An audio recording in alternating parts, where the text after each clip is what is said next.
Dan ini juga harus difahami oleh tamu-tamu yang datang. Mereka pun kalau menginap di rumah saudaranya, kerabatnya, maka Anda punya hak menginap 3 hari. Ya, tapi jangan lebih dari itu, karena lebih dari 3 hari biasa membebankan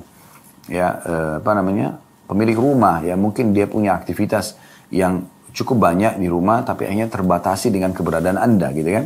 Tapi ingat ya, yang paling penting perlu difahami, ini bukan lawan jenis dan Anda sendirian.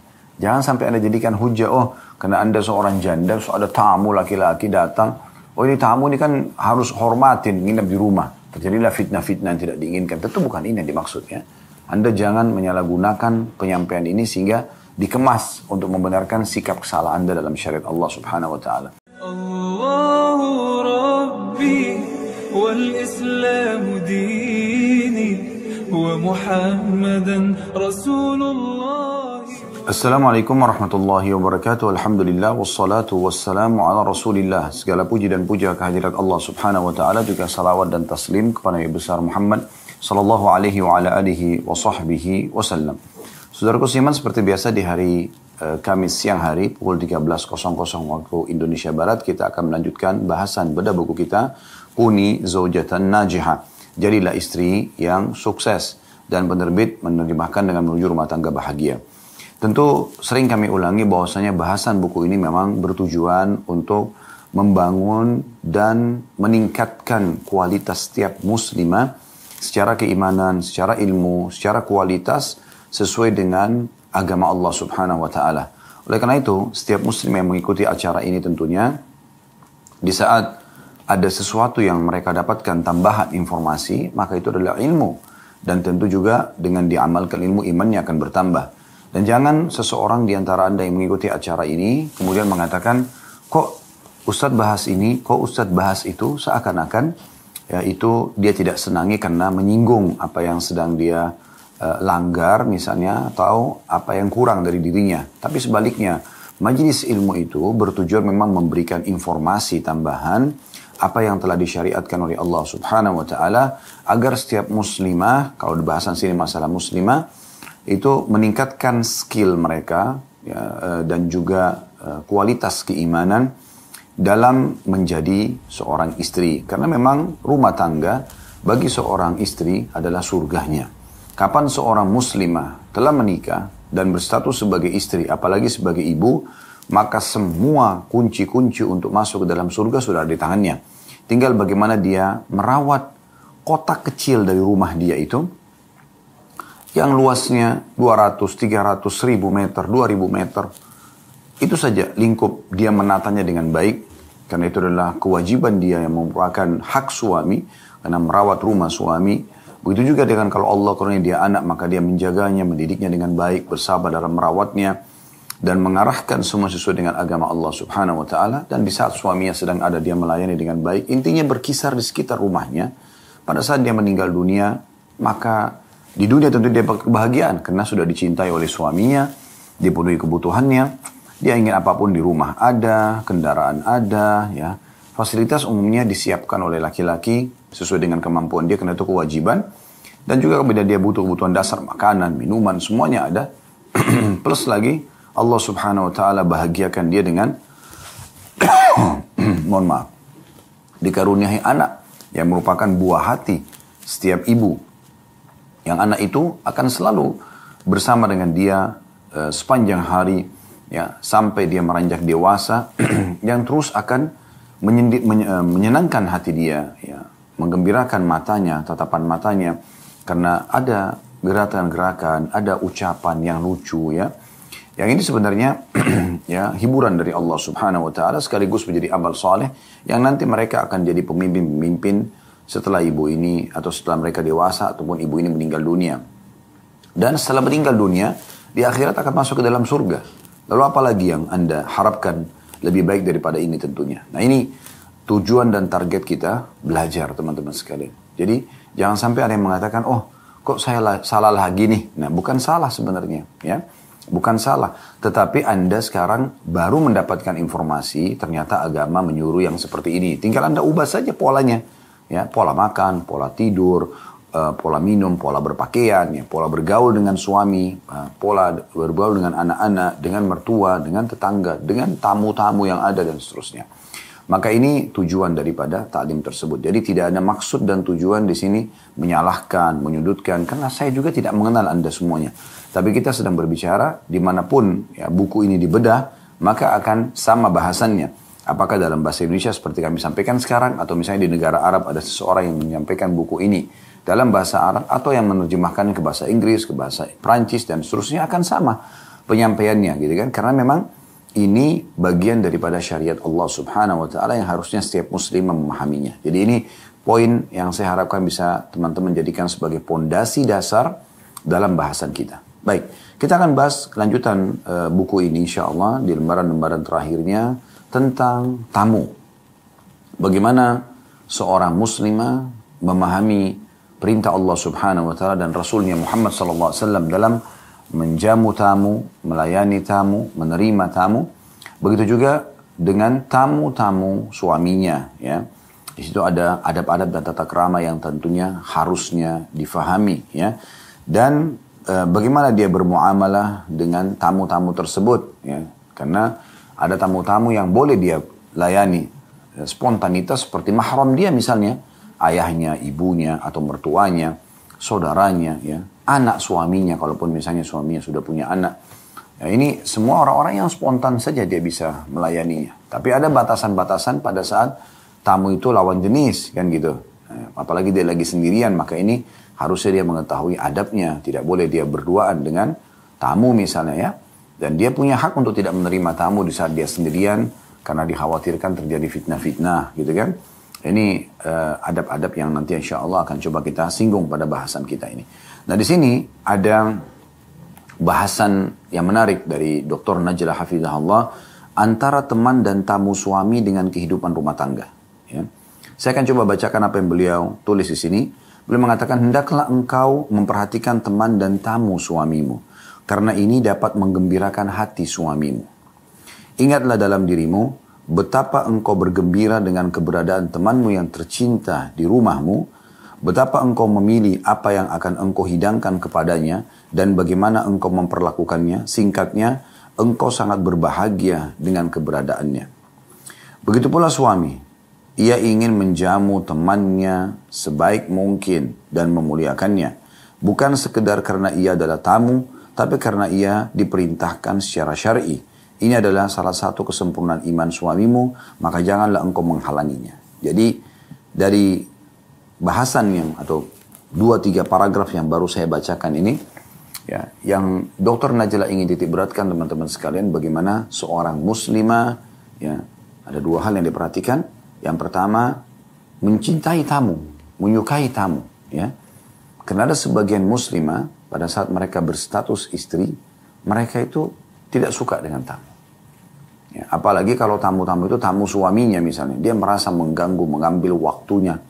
Nah ini pemahaman yang perlu diluruskan. Ya, karena memang tamu dalam Islam harus dihormati, dilayani. Kecuali tadi saya katakan, ada teman suami atau ada tamu lawan jenis yang memang tidak ada orang lain di rumah, Anda sendirian. Ya. Tidak ada suami misalnya, tidak ada saudara Anda. Dia tidak layak untuk masuk ke dalam rumah Anda. Itu boleh, Anda tidak menerimanya gitu. Tapi ini kita bicara idealnya, suami ada, dan dia mengatakan, ada teman saya mau datang gitu kan, sekitar jam sekian sampai jam sekian. Anda harus menunjukkan pada saat itu kegembiraan. Oh iya, insya Allah apa yang bisa saya bantu misalnya. Tolong buatin makanan ini, baiklah, saya siapkan gitu. Tanpa Anda harus interaksi dengan tamu suami Anda. Tidak ada keharusan Anda duduk, ngobrol sama mereka, bercanda sama mereka, bukan itu poinnya. Tapi bagaimana Anda menunjukkan kegembiraan Anda demi untuk suami. Karena dia gembira, sebagaimana tadi diberikan contoh, kalau Anda sedang menjamu tamu Anda gembira kan? Ya. Anda sangat bangga di saat Anda bisa memberikan makanan kesukaan sahabat Anda misalnya, ya kan? Dan dia memuji Anda, berterima kasih pada Anda. Nah, seperti itu suami kurang lebih. Apalagi kalau ada keterlibatan Anda coba berikan yang terbaik sehingga tamu dia memuji, makanannya enak benar, masakan istrimu enak ya. Nah, misalnya contoh. oh istrimu Masya Allah perhatian benar ya pada tamu-tamumu misalnya. Nah itu kan menanamkan kegembiraan dalam hati suami. Dia merasa temannya terlayani. Ingat, suami yang sedang bertemu dengan tamu, Anda membantu suami untuk menyempurnakan pertemuan tersebut dengan pelayanan di belakang layar di sini, ya. Anda siapkan makanan, Anda menata tempat yang rapi, Anda membuat suasana tentram, bersih, wangi. Nah itu yang memberikan dukungan. Dan pada saat suami menyampaikan ada tamu, ada keluarga saya mau datang, ada teman saya mau datang. Oh iya, baik, saya akan siapkan insya Allah. Nah ini yang dimaksudkan poinnya. Sekali lagi ini yang dimaksudkan ya. Jadi bukan Anda duduk manis sama tamunya suami, kemudian Anda ngobrol berduaan. Ini keliru ya. Kalaupun suami ada dan suami ingin memperkenalkan dan mengatakan ini istri saya. Baik, Anda tegur siapa? Ya, Assalamualaikum. Atau menjawab salam. Selebihnya Anda lebih baik kalau misalnya laki-laki tamu suami Anda cuma satu orang laki-laki, biarkan dia berbicara dengan suami Anda dan Anda tinggalkan pamit untuk mencari aktivitas yang lainnya. Kalau tamu tersebut membawa keluarganya, Anda duduk dengan istrinya, Anda bersingkrama dan bercanda dengan anak-anaknya. Nah itu poin-poin yang idealnya yang dilakukan ya. Baik. Di sini ada diberikan subjudul, beliau memperhatikan tamu dan teman suamimu. Rumah yang mulia adalah rumah yang berisikan kemurahan, keceriaan, dan memuliakan tamu. Rumah yang penghuninya dan siapa yang memasukinya merasa nyaman. Rumah yang hati penghuninya jernih, meja-meja dipenuhi hidangan, dan tidak sunyi dari nikmat yang maha pengasih. Maksudnya, suka melayani tamu, mengeluarkan makanan, ramah dalam menjamu, menyapa, ya. Apa kabar? Alhamdulillah baik, semuanya baik. Anak-anak gimana? Alhamdulillah semuanya baik, ya. Ya, jadi kita tegur sapa. Apalagi kalau sama jenis Anda tunjukkan keramahan. Buat tamu itu merasa nyaman di rumah Anda, merasa bagian daripada kehidupan Anda sendiri. Ya, dia kalau mau menyampaikan apa, dia kalau memuji apa, Anda selalu menyambut itu dengan gembira. Oh ya, Anda memberikan respon yang positif. Nah ini yang diharapkan. Dan itu rumah orang-orang yang beriman kepada Allah Subhanahu Wa Taala. Rumah yang penuh dengan keceriaan, kesopanan, kesantunan, sambutan yang hangat, ya. Tadi hidangan-hidangan makanan yang menggembirakan tamu-tamu, ya. Sampai sebagian salaf mengatakan, aku memberikan makan kesukaan sahabatku 10 orang lebih aku sukai, ya, daripada aku sholat sunnah sekian dan sekian gitu, ya. Jadi ini adalah amal yang diperintahkan, ya, karena Nabi SAW mengatakan man kana yu'minu billahi wal yawmil akhir falyukrim daifa. Barang siapa yang mengaku beriman kepada Allah hari akhir, maka dia seharusnya ya memuliakan tamunya, ya. Memuliakan tamu artinya melayani dengan baik, ya. Nah ini perintah dalam syariat Allah Subhanahu Wa Taala. Di sini ada tambahan beliau mengatakan para malaikat berebut untuk mendoakan penghuni rumah yang seperti itu. Ceria, ramah, ya, suka dengan tamu, membuat nyaman mereka, memberikan hidangan yang terbaik misalnya. Keberkahan dan rahmat benar-benar turun di rumah itu. Rasulullah SAW telah bersabda, malaikat memohonkan ampunan untuk salah seorang dari kalian selama hidangannya masih tersaji. Ya. Dan ini hadis disebutkan atau diriwayatkan oleh Al-Asbahani. Ya. Dan hadis ini sempat dilemahkan oleh Syekh Albani dalam Dhaif, ya, At-Targhib di nomor 1538. Namun Dr. Najla mengatakan namun dalam hal ini terdapat hadis lain dari Anas bin Malik bahwasanya Rasulullah SAW datang ke rumah Sa'ad bin Mu'ad. Lalu Sa'ad menghidangkan kepada beliau roti dan minyak. Kemudian beliau memakannya dan bersabda, "Aftara indakumus sha'imuna wa akala ta'amukumul abrara wa akala ta'amukumul abraru wa sallat alaikumul malaikah." Orang-orang yang berpuasa telah berbuka di rumahmu. Orang-orang baik telah menyantap makananmu. Dan semoga para malaikat bersalawat kepadamu. Diriwayatkan Abu Daud dan disahihkan oleh Syekh Albani. Artinya, di sini yang dimaksudkan adalah para malaikat mendoakan. Ya. Ini riwayat yang disahihkan oleh Abu Daud. Artinya, riwayat tadi yang malaikat mendoakan selama sajian itu masih tersajikan, walaupun hadisnya sempat dilemahkan oleh Syekh Albani, namun beliau meriwayatkan hadis yang lain yang mendukung bahwasanya malaikat memang mendoakan rumah-rumah yang hangat, ya, menyambut tamu baik dari pemiliknya ataupun hidangannya ataupun lingkungan dan suasana yang ada dalam rumah itu. Nah ini hal yang luar biasa gitu. Baik, kemudian selanjutnya dikatakan karena itu pula Allah Subhanahu Wa Taala memuji Nabi Ibrahim alaihissalam dalam firman-Nya, walaqad ja'at rusuluna Ibrahim bil busyra qalu salama qala salam wa ma labitha an ja'a bi'ijlin hanid. Dalam surah Hud, surah nomor 11 ayat 69, yang terjemahnya, sungguh telah datang utusan kami, maksudnya para malaikat yang diutus khusus untuk memberitahukan berita gembira kalau Sarah alaihissalam, istri pertama Nabi Ibrahim salam, akan mengandung dan melahirkan Ishak, Nabi Ishak alaihissalam. Dan sekaligus juga dua malaikat yang diutus ini diutus setelah itu menuju ke wilayah Laut Mati Jordania untuk menghukum kaum Nabi Lut. Nabi Lut adalah ponakan Nabi Ibrahim alaihissalam. Kaumnya berbuat homoseksual dan pada saat itu memang Allah utus untuk membinasakan mereka dan menyelamatkan Lut serta keluarganya tentunya dan orang-orang beriman ya. Maka Allah menceritakan pada saat datangnya malaikat ini, sungguh telah datang utusan kami kepada Ibrahim dengan membawa kabar gembira tentang kelahiran Ishak yang istrinya Sarah yang selama ini mandul akan hamil. Ketika mereka mengucapkan salam para malaikat, maka ia pun Ibrahim membalasnya dengan salam pula. Tidak berapa lama kemudian ia datang dengan seekor sapi panggang. Jadi saking cintanya dengan tamu, sampai Ibrahim alaihissalam tanpa tunggu langsung menuju ke belakang rumahnya, menyembelih seekor anak sapi, kemudian memasaknya dan menghidangkan untuk para malaikat. Padahal Nabi Ibrahim alaihissalam tidak mengenal kedua malaikat ini, belum mengenalnya. Di dalam Al-Quran, di lanjutan ayat ini akan digambarkan bagaimana setelah Ibrahim alaihissalam mengatakan, makanlah, dan mereka tidak memakannya atau tangan mereka tidak bisa menjangkau makanan tersebut, karena malaikat tidak butuh makanan, ya. Alam mereka beda dengan alam kita. Maka pada saat itu Nabi Ibrahim baru merasa takut. Maka malaikat ini memperkenalkan diri kalau mereka adalah malaikat dan Ibrahim tidak perlu khawatir. Ya, sampai akhirnya disampaikanlah berita gembira tentang Sarah akan hamil dan melahirkan Ishak, dan juga mereka akan menuju ke wilayah kaum Nabi Lut untuk membinasakan mereka. Dan ternyata teman-teman sekalian, Nabi Ibrahim AS akhirnya sempat berdiskusi pada saat itu. Berdiskusi dengan para malaikat gitu kan. Tapi keputusan Allah sudah bulat dalam menghukum ya kaum Nabi Lut karena kedurhakaan yang telah mereka lakukan. Baik, dari sini kita bisa lihat bagaimana Ibrahim alaihissalam begitu luar biasanya.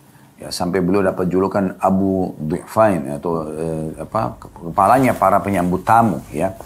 Sangat mencintai tamu, sampai di beberapa athar disebutkan Ibrahim alaihissalam itu kalau dihidangkan makan oleh istrinya, beliau tidak pernah makan sendiri, tapi beliau langsung membuka pintu rumahnya dan memanggil siapapun yang lewat untuk bisa mampir makan bersama beliau alaihi salatu wassalam. Kemudian Dr. Najla menambahkan juga dalil yang menarik dari hadis Nabi SAW tentang pentingnya setiap muslim. Ya, di sini kita bicara lingkup muslimah juga karena dia dibahas tentang seorang muslimah dalam bagaimana menjamu dan melayani dengan baik tamu yang ada di rumahnya, baik tamu dia ataupun tamu suaminya.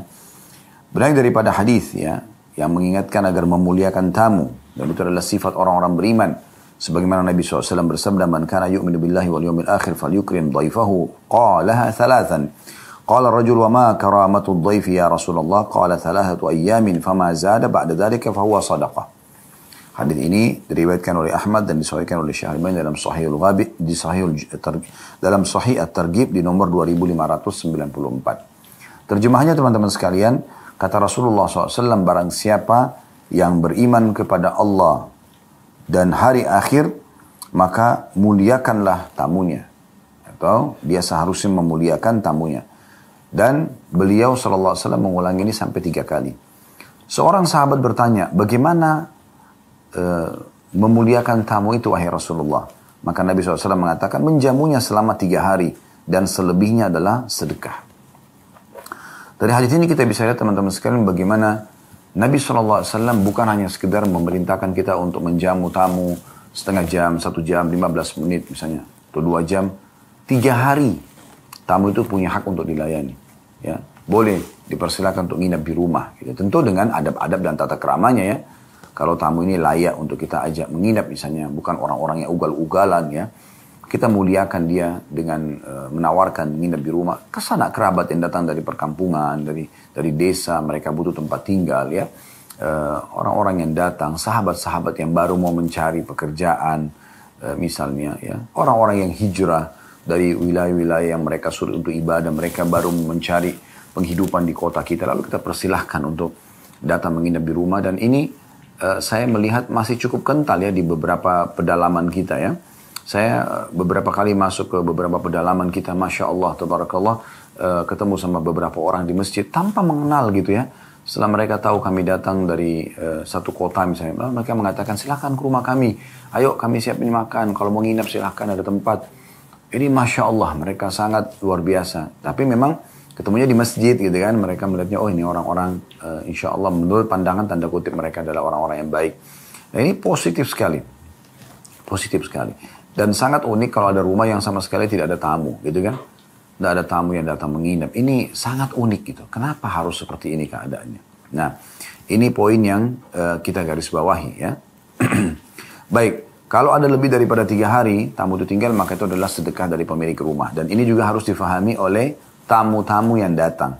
Mereka pun kalau menginap di rumah saudaranya, kerabatnya, maka Anda punya hak menginap 3 hari ya.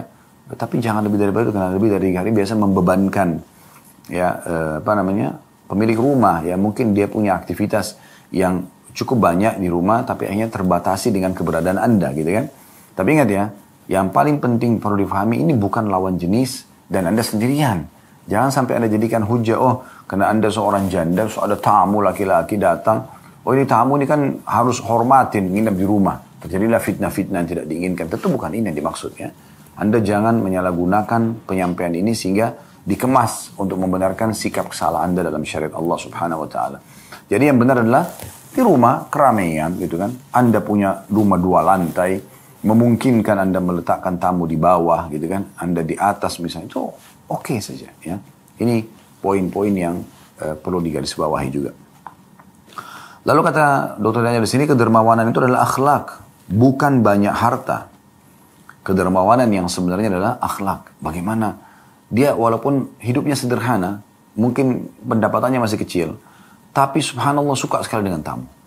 Menyambut tamu, memberikan hidangan apa yang dia miliki. Kami beberapa kali Allah mudahkan datang ke rumah sebagian saudara kita muslim. Kita bicara lingkup di negara kita saja. Masya Allah, keadaan ekonomi biasa saja. Tapi seperti orang yang sangat senang dengan tamu datang, coba menghidangkan ini, menghidangkan orang. Sebenarnya mereka mungkin sulit gitu.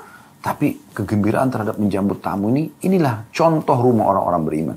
Dibandingkan kita datang ke rumah orang kaya, sepatah kata, sebagian bukan semuanya, cuma melayani dengan sepatah kata, penuh dengan kecurigaan, ya.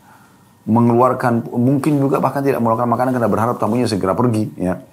Nah ini perlu diperbaiki tentunya. Kita tidak bicara kalau ada orang yang aneh, yang asing, mencurigakan memang dari awal, nggak jelas gitu.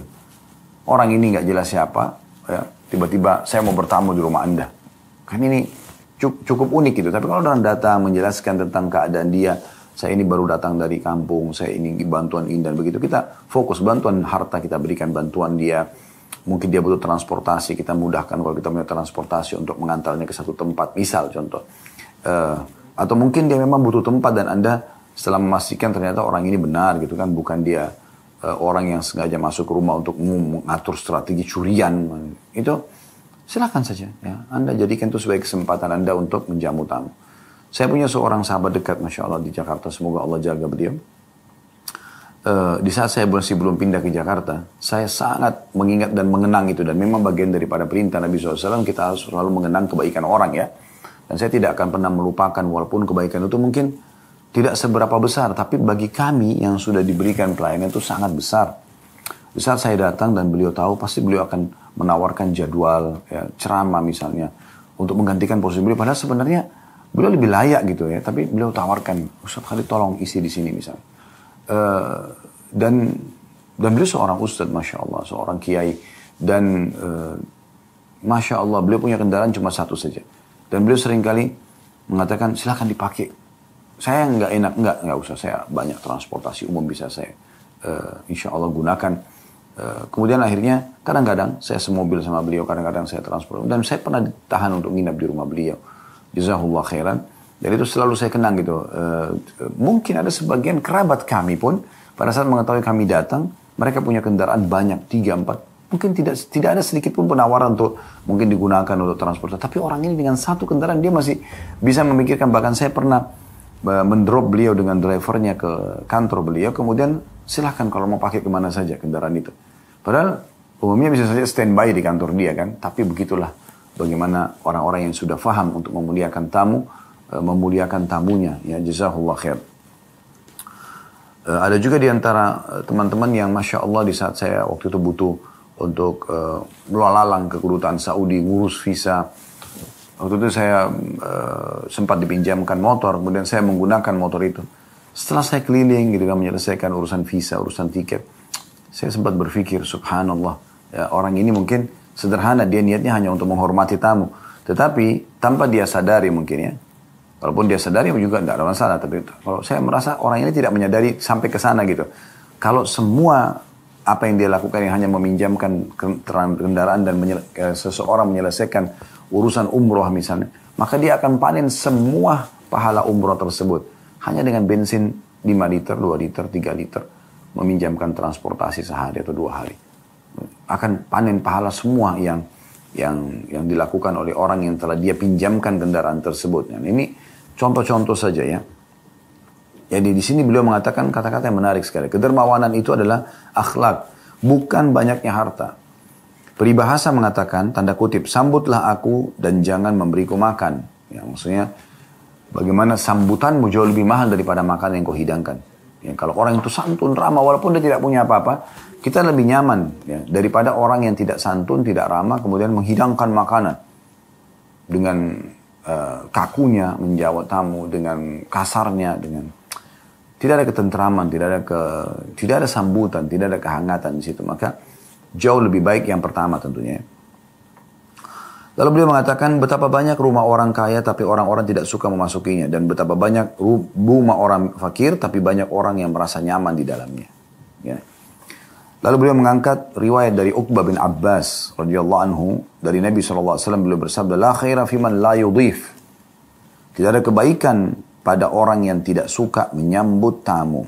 Diriwayatkan oleh Imam Ahmad dan disahihkan oleh Syekh Al-Albani dalam silsilah hadis sahih nomor 2434. Ini luar biasa ya. La khaira fi man la yudhif.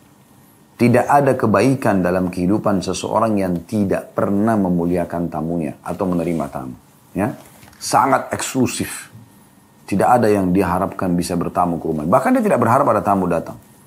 Begitu ada yang bel sudah penuh dengan kecurigaan. Ya. Sampai sanak kerabatnya pun mungkin tidak pernah disambut sama dia. Ya.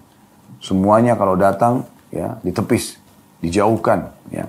Sehingga rumah itu selalu jauh dari tamu. Nah ini mungkin ya, yang perlu diperbaiki tentunya. Dan semoga Allah subhanahu wa ta'ala memaafkan kalau di masa-masa lalu kita ada kesalahan seperti ini. Yang penting setelah belajar kita sudah mulai faham dan kita coba memperbaiki ke depan. Ya. Karena tujuan belajar seperti ini agar kita faham dan kemudian kita coba terapkan hukum Allah subhanahu wa ta'ala. Jadi sekali lagi saya perlu ingatkan ya, dalam batasan-batasan syar'i. Kalau pada tamu itu ya, ada hal yang mencurigakan, dalam arti kata kita nggak kenal dia tiba-tiba saya mau nginap di rumah kamu. Kan Islam memerintahkan untuk menjamu tamu. Dari cara bahasa saya sudah nggak mungkin gitu, kayak nggak nyambung dengan sesuatu ini kan. Tapi kalau ada orang sampaikan hajatnya dan Anda prihatin dengan dia, lalu Anda menawarkan kepada dia karena melihat kondisi orang ini dan Anda memang ingin membantunya, nah ini poin yang kita maksudkan gitu kan. Atau ada di antara kerabat Anda kenal lalu dia mengatakan, saya ingin transit di Jakarta misalnya 2 hari, bisa nggak saya tinggal di rumah? Nah, Anda mengatakan ya tentunya ya, kecuali memang di saat Anda tidak memungkinkan sama sekali. Misal di rumah cuma ada 1 kamar atau 2 kamar dan itu penuh ya, mana masih berantakan, Anda bahasakan baik-baik.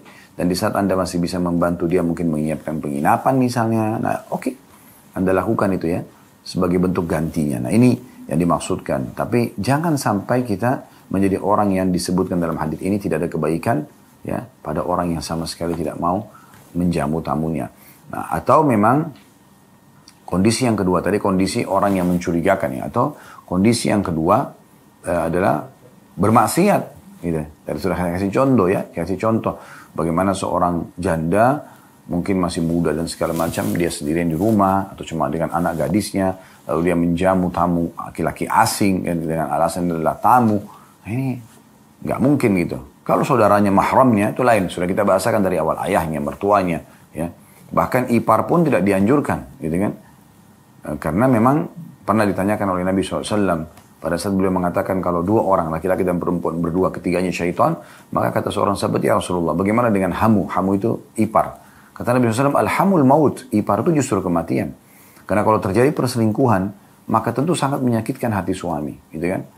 Karena di sini satu sisi saudaranya, satu sisi adalah istrinya. Maka ini, walaupun memang perselingkuhan secara umum menyakitkan, tapi khusus masalah ipar ini lebih parah, gitu, ya. Jadi memang ada adab-adab yang harus dijaga, gitu kan? Jadi ini perlu digarisbawahi tentunya. Lalu beliau mengatakan memuliakan tamu bukan berarti engkau harus memaksakan diri untuk menjamunya secara berlebihan atau membebani anggaran belanja rumah tanggamu. Apa adanya. Ya kita lagi makan nasi, tempe, sambal, sedikit kangkung, ya udah itu aja kita hidangkan. Gak usah berlebihan. Bahkan orang tampil apa adanya itu jauh lebih menyenangkan ya. Dibandingkan dia harus bebankan dirinya, maksakan sesuatu yang memang ya tidak perlu dia paksakan misalnya. Nah ini yang perlu digarisbawahi tentunya. Teman-teman sekalian, kita akan lanjutkan insya Allah dengan subjudul di antara adab-adab penerima tamu di rumah wanita muslimah. Ya. Saya langsung bacakan saja. Beliau setiap paragraf diberikan tanda kutip di sini. Dalam arti kata ini setiap paragraf akan ada singgungan bahasan. Ya. Yang pertama di paragraf pertama beliau mengatakan, berbicaralah kepada tamu-tamumu dengan pembicaraan yang disukai oleh jiwa mereka selain perkara kemaksiatan. Dan jangan berbicara apapun yang tidak disukai jiwa mereka pada saat makan. Nah ini poin pertama. Selalu berbicara hal-hal yang tidak menyinggung perasaan. Ya, yang disukai oleh mereka. Mungkin mereka adalah tamu-tamu dari dengan profesi pedagang misalnya. Kita berbicara masalah perdagangan. Ya. Mungkin mereka adalah ibu-ibu yang suka dengan anak-anak. Ya. Kita bicara masalah pendidikan anak. Ya. Keceriaan mereka. Mungkin di antara mereka ada yang suka masak, kita bicara masalah masak. Kita berbicara dengan alam yang mereka sukai. Ya itu mungkin nampaknya kalau Anda bertanya dari mana kami bisa tahu Ustaz? Biasanya pada saat awal berbicara itu terlihat ada yang menonjol yang biasa dijadikan sebagai buah bibir atau pembicaraan ya. Misalnya masalah masakan, misalnya masalah pendidikan, misalnya masalah belanja, misalnya masalah. Selama bukan pelanggaran dalam agama maka berbicara saja ya. Dan jangan sampai kalau misalnya kondisi mereka adalah orang miskin, Anda bicara tentang harta. Ini kan tidak nyambung, ya. Atau mereka itu adalah orang-orang yang banyak makan, ya. Misalnya, postur tubuh mereka besar-besar. Mereka memang sudah terbiasa makan. Bukan saatnya tamu kita singgung tentang masalah diet misalnya, ya. Karena mereka sudah terlanjur begitu. Bukan tepatnya pada saat mereka jadi tamu, gitu kan. Mereka juga pasti merasa terganggu dengan gemuknya badan misalnya. Mereka juga tahu mereka itu harusnya diet. Tapi bukan Anda yang bagian menyinggung masalah itu, ya. Udah dia sekarang sedang bertamu dan tamu dimuliakan, di antaranya adalah memberikan makan dan minum. Di saat mereka sedang makan dengan lahapnya, jangan Anda singgung. Makanan ini saya akan sisakan sebagian buat suami saya. Ya, dari awal sebelum Anda hidangkan di meja, Anda sudah sisipkan. Jangan yang sudah dihidangkan lalu Anda seakan-akan menyetop sementara tamu lagi lahapnya menikmati makanan tersebut. Sementara itu memang memuliakan tamu, maksud dalam memuliakan tamu dengan memberikan mereka kesempatan menikmati makanan dan minuman yang ada misalnya. Jadi jangan pernah menyinggung kata-kata yang tidak melukai perasaan mereka intinya. Ya. Jadi berbicara kepada tamu-tamu dan berbicara yang disukai oleh jiwa mereka. Gitu. Selain perkara kemaksiatan, ya tidak boleh kalau ada berbau dosa jangan gosipin orang, misalnya fitnah, ya bicara tentang lawan jenis, gitu-gitu ya itu jangan. Paragraf kedua, jangan tidur dengan keberadaan mereka kecuali setelah mereka tidur. Jangan mengeluhkan waktu dan mahalnya harga di hadapan mereka. Nah, dia dua pesan di paragraf ini ya. Yang pertama itu jangan ya tidur sebelum mereka tidur. Ya, misalnya ada bertamu nih, mereka lagi duduk, mereka masih ngobrol. Jangan Anda bilang, aduh ngantuk nih mau tidur. Ya itu resiko. Di antara adabnya Anda coba ya. Mungkin Anda pakai bahasa-bahasa kiasan, oke lah. Nih ya tempat tidurnya sudah kami siapin, kamarnya di sini, remote AC ada di sana. Ya perlu apa-apa, tinggal beritakan aja misalnya kan. Mungkin bisa ketuk kamar kami atau apa gitu kan, atau bisa minta sama PRT ya, misalnya atau ini nih dapur, nih kulkas, butuh minuman, butuh makanan silahkan. Misal contoh, Anda kan sudah memberikan isyarat pada dia, ya, artinya kalau mau istirahat silahkan, sudah disiapkan semua. Handuknya sudah ada, sabun sampo silahkan dipakai, semuanya sudah, sikat gigi baru, odol baru, sudah diletakkan, maka itu Anda sudah menyinggung itu boleh. Tapi jangan bilang, ayo sudah malam tidur yuk, misalnya. Nah ini menyinggung mereka, mungkin mereka memang masih butuh untuk duduk ngobrol, masih ada yang mau disampaikan, masih gembira dan melihat kecirian Anda atau suami atau istri atau anak-anak misalnya. Atau mungkin mereka masih nyaman dengan suasana rumah Anda, ruang tamu Anda. Mungkin yang mereka tidak miliki di rumah mereka misalnya. Dan orang kan pasti tidur juga ujung-ujungnya kan gitu. Cuma mungkin waktunya saja. Ya, itu seperti itu. Kemudian juga di pesan kedua dalam paragraf yang kedua ini, yaitu jangan mengeluhkan waktu dan mahalnya harga di hadapan mereka. Ya. Misalnya, biasanya kami itu kalau tidur di sini jam 10 malam. Ya. Itu sudah jam 10 misalnya kan. Anda menyinggung seperti itu. Atau misalnya, besok ini saya ada meeting. Itu bernilai sekali pertemuannya misalnya. Jadi saya harus tidur cepat ya. Maaf ya gitu. Langsung pergi, tinggalkan. Nah jangan seperti itu. Ya. Insya Allah mereka juga akan istirahat kok. Gitu kan. Dan sedikit Anda berkorban, Allah SWT akan menilai semuanya. Ya. Allah mengatakan dalam Al-Quran, وَمَا تَفْعَلُ مِنْ خَيْرٍ فَإِنَّ اللَّهَ بِهِ عَلِيمٌ. Apapun yang kalian lakukan dari kebaikan, Allah tahu itu. Dan Allah akan nilai. Ya. وَمَا يَعْمَلْ مِثْقَالَ ذَرَّةٍ خَيْرًا يَرَهُ. Siapa yang berbuat seperti biji sawi dari kebaikan, dia pasti akan lihat dan terima balasannya. Jadi tidak ada yang sia-sia di sisi Allah Subhanahu wa ta'ala. Ya. Paragraf ketiga, anjuran beliau, dan ini berarti pesan yang keempat ya, karena tadi di pesan pertama itu berbicara dengan tamu yang menyenangkan dan jangan yang tidak disenangi. Di paragraf kedua ada dua pesan, jangan tidur sebelum mereka tidur, sudah kami jelaskan tadi maksudnya. Kemudian jangan juga mengeluhkan tentang waktu dan mahalnya harga di hadapan mereka.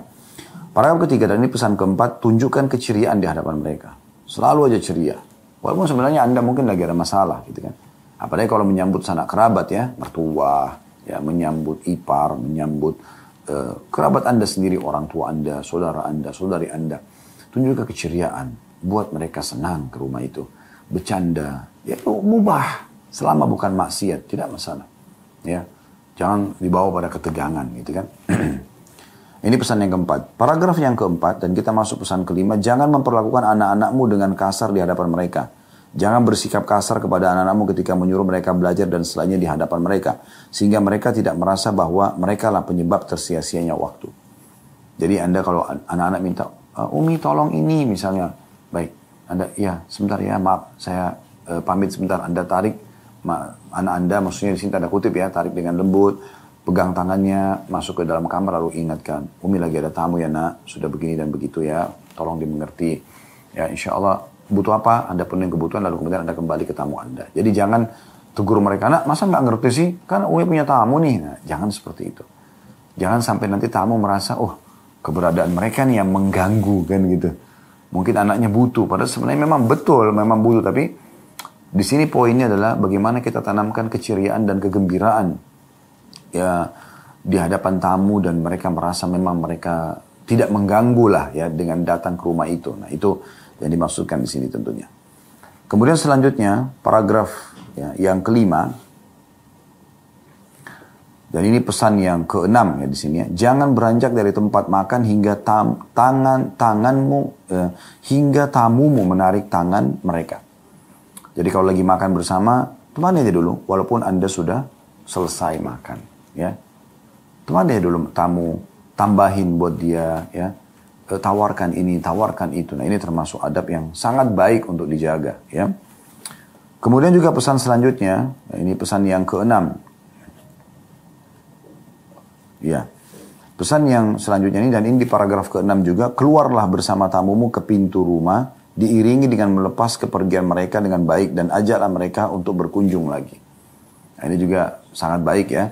Pada saat mereka sudah pamit mau keluar, kita temani sampai di pintu, dengan ceria, oh iya terima kasih sudah datang ya. Nah, kita sambut dengan baik, kita ucapkan terima kasih sudah datang. Silakan kapan-kapan main lagi ya, gitu. Ditunggu ya, dan seterusnya. Udah nggak usah bawa apa-apa, datang aja misalnya. Atau bahasa-bahasa yang serupa dengan itu ya. Selanjutnya juga pesan di paragraf yang ketujuh, jika tamu itu bersama suamimu, maka berusahalah memuliakannya dengan memenuhi segala permintaan dengan lemah lembut dan tanpa menunjukkan kekesalan. Ya, jadi kalau misalnya ada tamu minta sesuatu, bisa minta air putih misalnya contoh ya, atau toilet di mana ya, Kita harus dengan ceria itu. Oh ya baik, saya siapin ya kamar mandi misalnya. Oh yang ini gini-gini. Contoh, itu semua insya Allah hal-hal yang baik. Jangan tunjukkan kekesalan seakan-akan. Itu kamar mandi sana tuh. Kayak nggak suka gitu. Itu memang perintah agama. Ingat, kita pada saat berinteraksi teman-teman sama siapapun di depan kita, tujuan kita berinteraksi, ya. Dan apa yang menjadi target dalam interaksi tersebut adalah karena Allah Subhanahu Wa Taala. Misal, seorang suami memberikan nafkah pada istrinya, naungan, pendidikan, kasih sayang, bukan murni karena istrinya, tapi karena Allah Subhanahu Wa Taala. Seorang istri melayani suaminya, patuh padanya, memenuhi kebutuhannya, bukan murni hanya suaminya, tapi karena Allah. Kapan kita dahulukan Allah, maka Allah akan mudahkan semua muamalah kita dengan manusia. Gitu kan? Tamu, karena Allah perintahkan, bukan karena tamunya. Sehingga kita tidak pernah pandang bulu, tamunya itu kaya kah, miskin kah, kita tidak pernah pandang bulu itu. Kita selalu saja mengejar apa yang Allah janjikan. Kan gitu.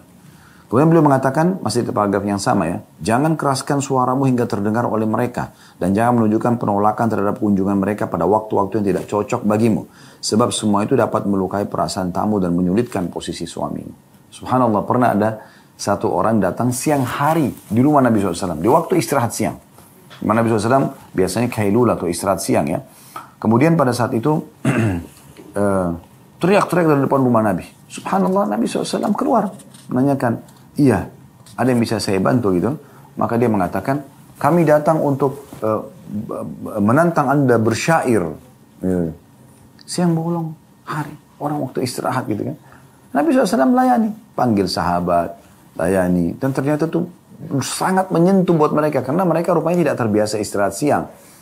Tapi Nabi SAW tidak merasa terganggu dengan waktu itu yang dipakai, karena ada orang sedang datang ke rumah. Dan begitulah Islam mengajarkan adabnya gitu kan. Dan ini akhlak yang luar biasa gitu. Yang perlu kita contohi dari Nabi alaihi salatu wassalam ya.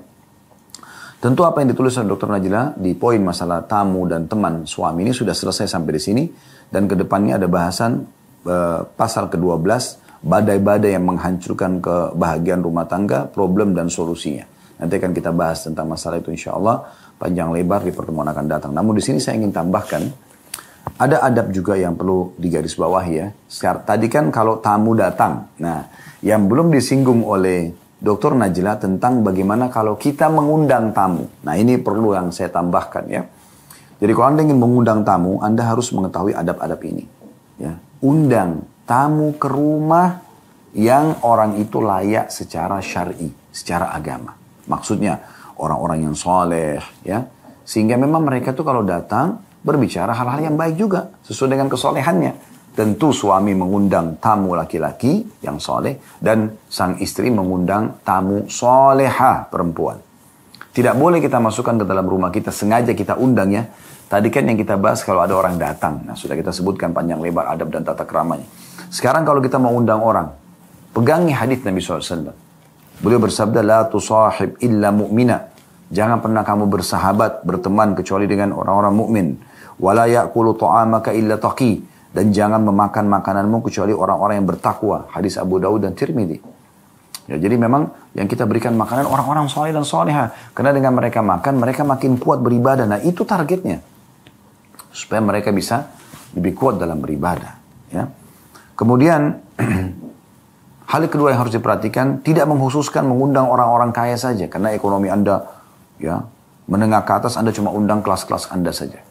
Tapi Anda juga saatnya Anda mengundang dari kerabat Anda yang miskin, tetangga Anda yang miskin. Ya. Berdasarkan sabda Nabi SAW, syarrut ta'ami ta'amul walimati yud'a lahal agniya wa yutraku al-fuqara. Sejelek-jelek makanan adalah makanan walimah. Biasanya kalau acara pernikahan, kalau orang kaya aja semua diundang. Di mana orang-orang kaya diundang dan orang-orang miskin ditinggalkan. Hadis Bukhari Muslim. Jadi harusnya jangan seperti itu. Subhanallah, menjadi sunnatullah, sistem yang Allah sudah buat. Di setiap keluarga ada saja yang kaya, ada yang miskin. Di setiap lingkungan ada saja orang kaya, orang miskin. Supaya kita mengimbangi itu. Sebagai seorang mukmin, kita berimbang, bergaul sama semua kalangan ini. Ya. Tinggal kita melihat baik buruk dari akhlak dan agamanya. Jadi bukan tolok ukur hartanya. Yang ketiga, ya, tidak mengundang orang yang diketahui akan memberatkan kalau diundang. Anda undang orang, dia tidak datang. Untuk apa Anda undang? Dia tidak datang percuma Anda undang. Undang orang yang mau datang. Mungkin karena kesibukan dia, mungkin karena kedudukan dia tidak mungkin datang. Hanya sekedar simbolik Anda berikan. Untuk apa? Ya?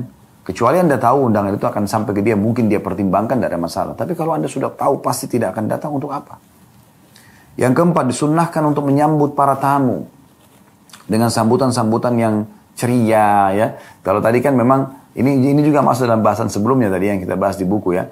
Tapi belum disebutkan riwayat. Ada contoh dari Nabi SAW, bahwasanya tak kala Abi Qais datang kepada Nabi SAW, maka beliau bersabda, "Marhaban bil wafdil ladzi ja'u ghaira hadaya wala nadama."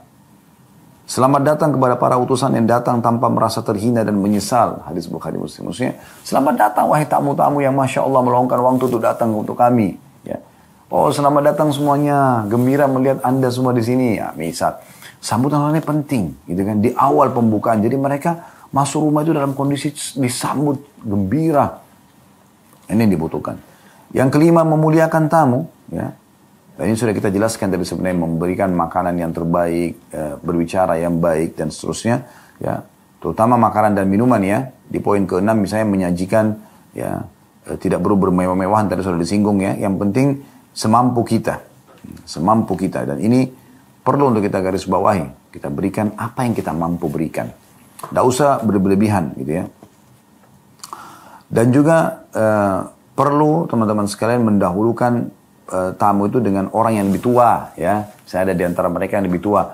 Karena Nabi SAW mengatakan, kabir, dahulukan orang yang lebih tua dalam menawarkan makan, menawarkan minum, menawarkan tempat duduk. Nah, ini sangat baik, gitu. Ya. Karena Nabi SAW mengatakan, "Man lam yarham saghirana wa yujillu kabirana falaysa minna." Siapa yang tidak mengasihi yang lebih kecil dari kami dan menghormati yang lebih tua, maka bukan dari golongan kami. Nah, ini poin perlu untuk digarisbawahi, ya. Kemudian jangan juga mengangkat makanan teman-teman sekalian sebelum memang saatnya diangkat. Tadi sudah kita singgung itu, jadi biarkan mereka makan sampai mereka puas, ya, sampai mereka benar-benar merasa, ya, dihormati, ya. Ini poin penting sekali, ya. Baik itu adab kita mengundang orang, ya. Tadi kan kalau tiba-tiba kita kedatangan tamu, ya, yang sudah panjang lebar kita bahas sama Dr. Najla, hafizahullah.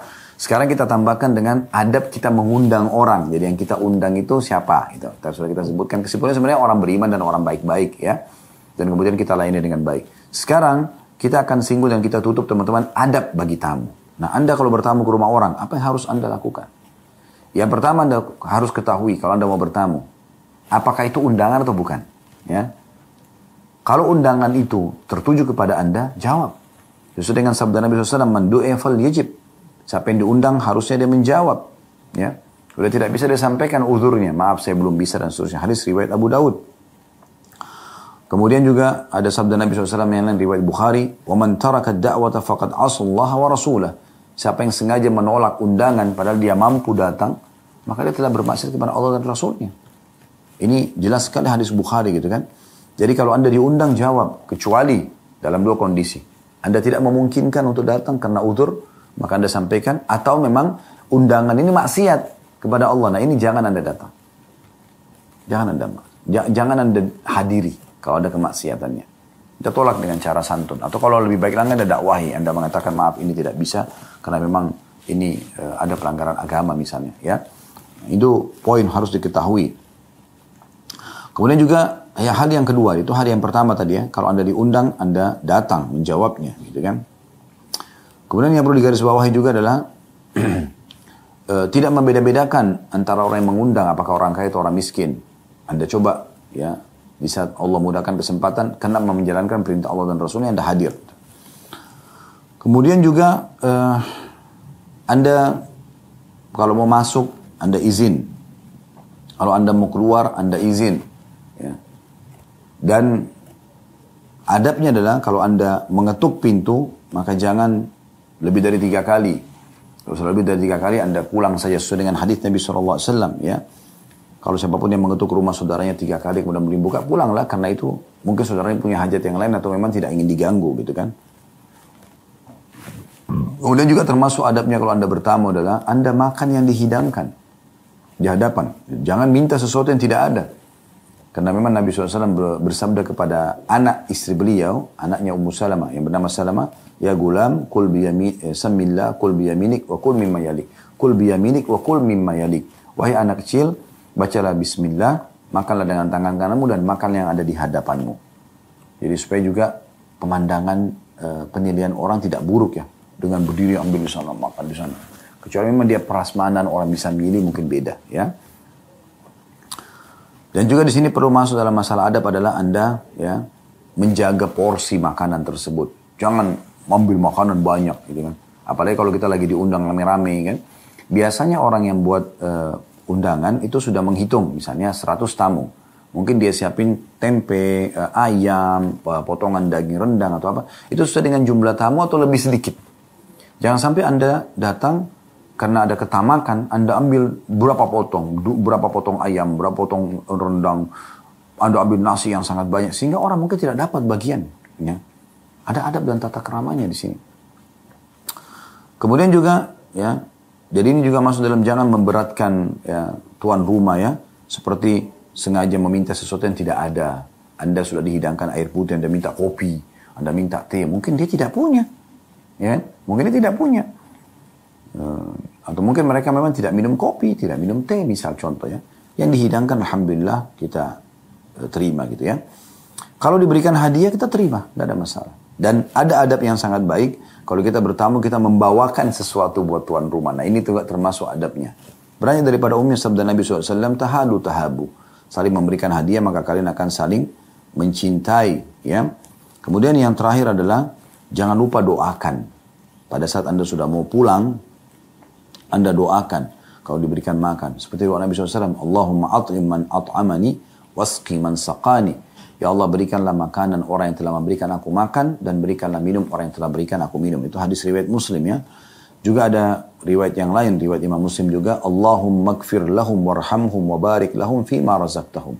Ya Allah maafkan, ampunilah mereka, kasihanilah mereka, dan berkahilah apa yang telah Engkau jadikan rezeki buat mereka. Nah, ini termasuk adab yang sangat baik. Boleh juga kita tambah dengan jazakallahu khairan. Semoga Allah balas Anda dengan kebaikan. Ini semua adalah adab-adab yang sangat baik untuk diperhatikan tentunya. Subhanakallahumma bihamdika, asyhadu an la ilaha illa anta astaghfiruka wa atubu ilaik. Wassalamualaikum warahmatullahi wabarakatuh.